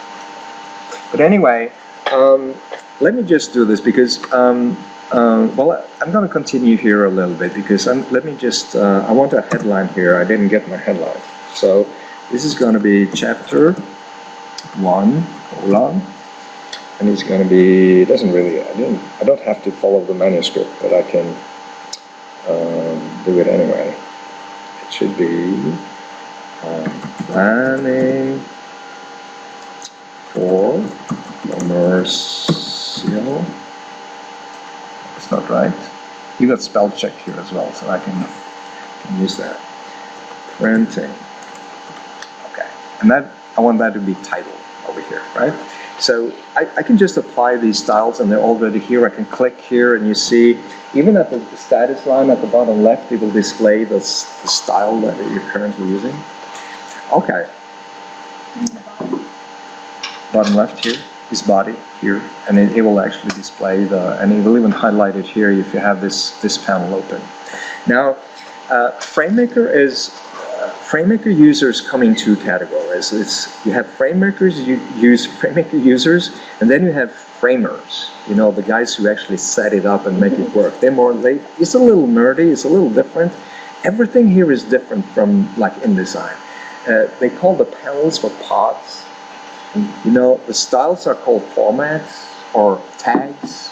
And InDesign, Adobe actually tried to streamline this and make it look even more like InDesign and Photoshop, and started to, you know, to use more like, they had to reverse it actually. They have come back to, they call them pods now, you know. If I say view, you see the submenu here, it says pods. And like a generation, I mean the previous one is actually said panels. And then they went back to pods because, you know, the Framemaker users are a particular kind of people. Yeah. So now here comes the big advantage, which actually has made me choose Framemaker over InDesign on a couple of occasions, because I can go here, go to the format menu, the page layout submenu, and you have something called column layout. It's like kind of similar to the column setup in InDesign. But so you can change the number of columns here, but look at this. You can just turn on a function called room for side heads. And you can make a definition. How much do you want? I want 1.5 here, and I want the gap to be 0.2 inches, 1.5 inch. Yeah, that should do it. I'm going to leave the margins here set, and then I'm going to click here, update entire flow. And yeah, Framemaker is full of warnings like this. This function will not be added to your undo history. You know, so of course you click here, do not show again, and okay. So, and you see what happened? It actually created that little thing for me automatically. And I can actually choose if I want them all on the same side or you know, symmetrical or whatever. But the cool thing is now, because the title, I don't want the title to look like this. I want the title to span, the area in here. So first of all, I need to go to the paragraph designer pod over here and look at, you have all kinds of things here. It's different, but has similarities to InDesign. But I want to redefine this. So I can go to font. I can select Myriad Pro, the good old ones that we always use here. And then I can click here, update style. And you will see it changes, so it's pretty good. It's normally you do this in InDesign, you actually use a dialog box, but you can have a preview. But more importantly, when you go to pagination over here, you can decide how is this going to be displayed on the screen. And look at this, it's got in column, that's a default. But I can actually go here and say I want to span across all columns and side heads. And update style, and you will see it actually goes like this. And for what it's worth, I can do this one, that's heading 1. I can make it bigger. And I can say the same thing here. Pagination, I need to apply my changes. And that's unusual. You have to apply for every one of these 8. If you move from one to another, you need to apply it before you can continue. But I can go here and do the same thing here. And remove overrides. So it's starting to look cool, isn't it? So what about the third level of headlines here? Let them right here. It's heading 2. Well, I'm going to leave the typography for now. Well, actually, I want it to be easy to see, so I'm going to do Myriad Pro again. Myriad Pro, and do black. Update style. Remove overrides. Well, very important. Now, and this is what I like. I can go here to pagination, and I want this to display only in the side heads, right? And update style. See what happens. See what happens. And it's still one flow. That's the clue. It is of one flow like this. You can't do this in InDesign except if you do what I just did. You cut it out and put it in a separate frame, right? Yeah. And think about it. It's saving so much work. If this is what you want, something like this, and it's so cool to have those headlines here in the margin. And look at this. The whole document is updated, because it's styles. And well, that's the most important thing. So it's designed for technical documentation, and it's one big flow like you have in Word. You can create detached pages if you want a page that is not part of the flow. You can create more than one flow, and it will say here it's flow A and what style is currently selected. So and like I said, it ships with. I didn't point that out before I imported the text, but this is the formats or tags or styles that actually are always there. If you start working with tables, or if you start working with a table of contents and stuff like that, it will actually be added more styles to this list. You don't even have to do it yourself. But you may, if I want to go in here and well, first of all, I can go in here and change the body text. I can go here. I want, and it's a little unusual to go looking for the functions that you want, but you can go over here. You see alignment here. I want justified. I'm going to update style and remove overrides. It's looking better. It's a little bit big. So let me go down here to 10 point. Type like this and update the style, and you see it's updating here. So pretty simple. But what if I wanted, there's not really a good, I want it to be easier to distinguish, between two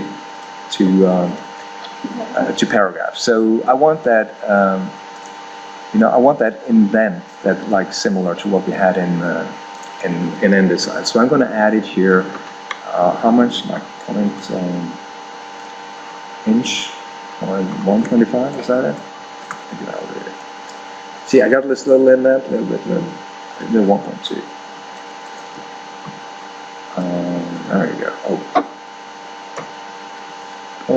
update style. And then, what if I don't want it here? Because this comes right after a subhead, I don't want the indent there. Then you will actually either do it manually, and we don't like that, or you have to create a new style. And you create a new style, it's so simple, you just go in here, and you just type in the new name. You know. You see, as soon as you type in the name that is not on the list already, this button changes to create style.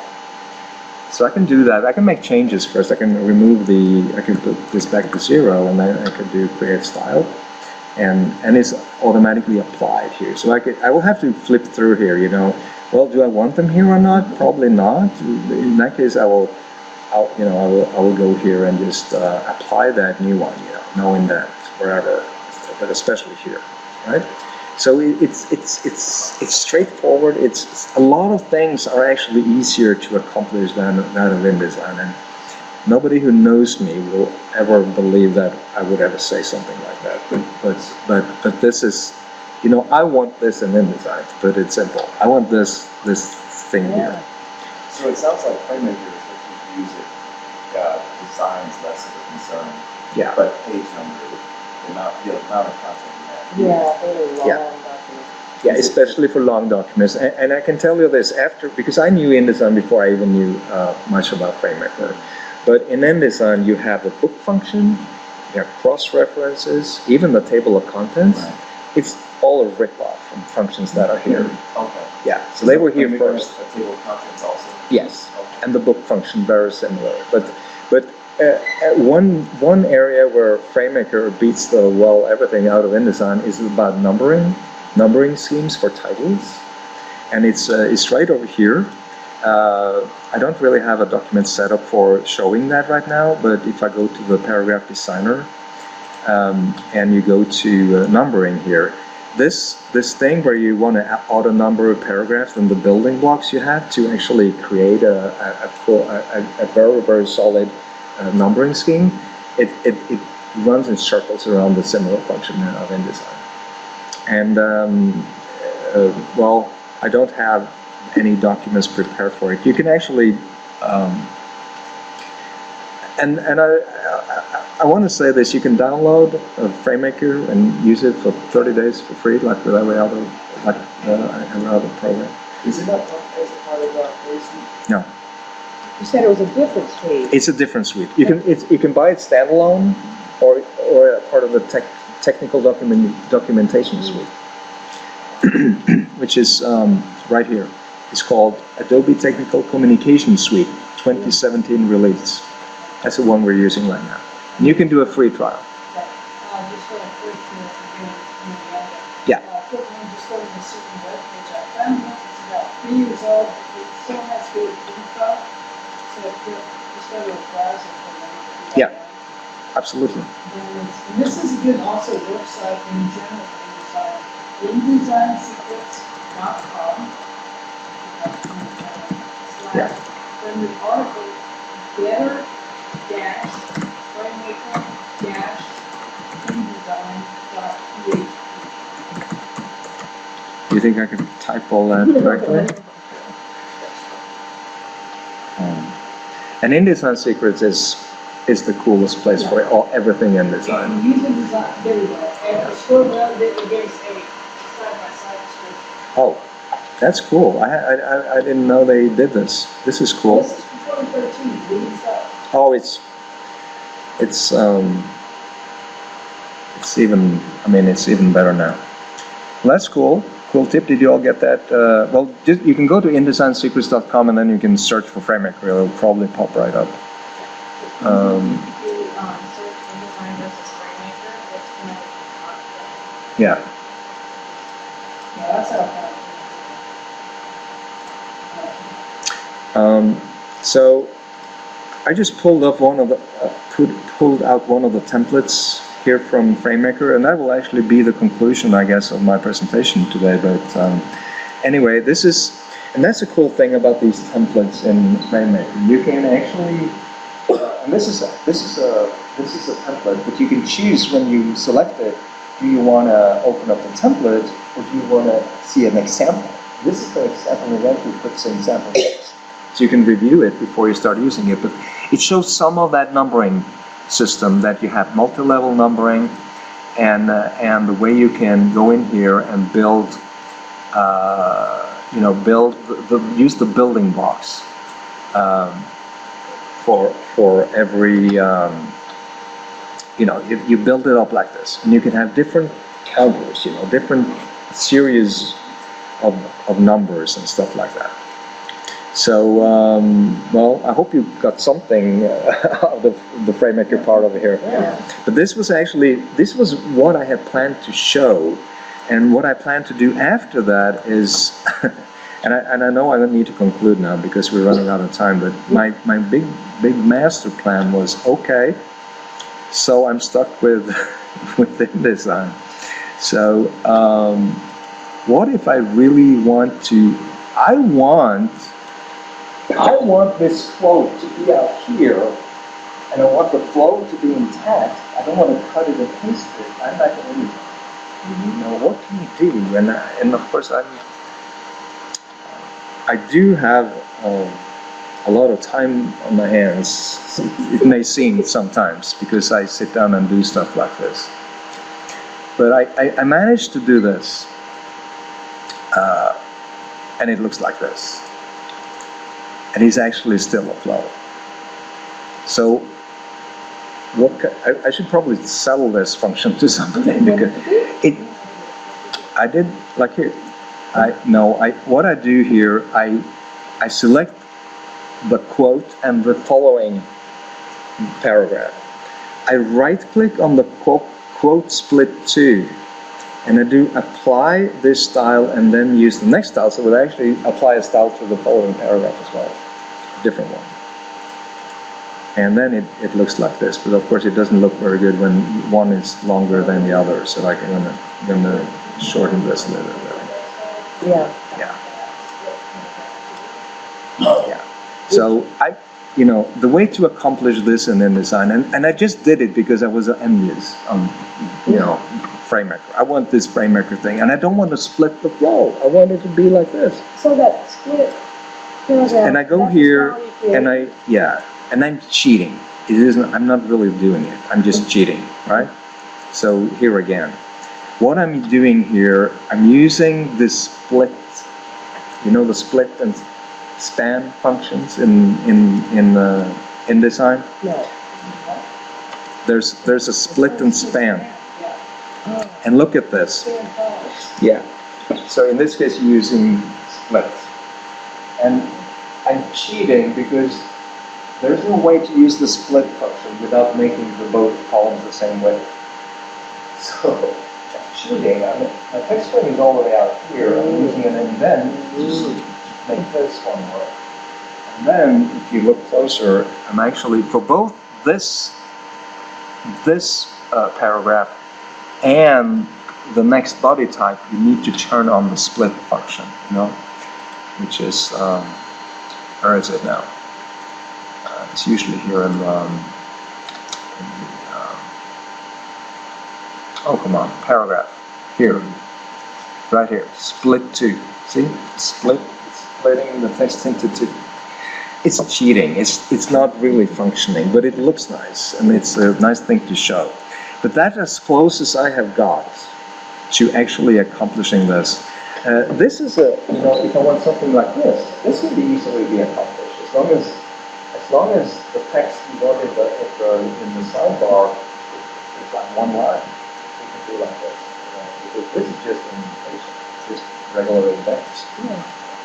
But to accomplish this, it's a weird thing. I mean, if you really want, I can dig deep in here and try to explain, all the steps I took to get into this. But obviously, this style is quote split to. If you go in here, you will see that, because you can store that span and split information inside the style as well. So this will split into two subcolumns, right? And to make the other one jump up again, and that's the clue, It wouldn't be too hard to do it just using indentation, but this text wouldn't jump up here. It will follow down here. It will leave a big gap in the text, So that's why you need to use the split. And to my surprise, when you select, even though you're applying two different styles here, when you use the split tool, it will actually put one in the on one side and the other one on the other side. So there you go. But and this is just to to tweak it. This is something you would when you have the function here. I'm hoping to be able to write another book on InDesign soon, and it would be ironic, wouldn't it, if I laid out my next book about InDesign using Framemaker. That will be worth newsworthy. Well, I guess that's it, and.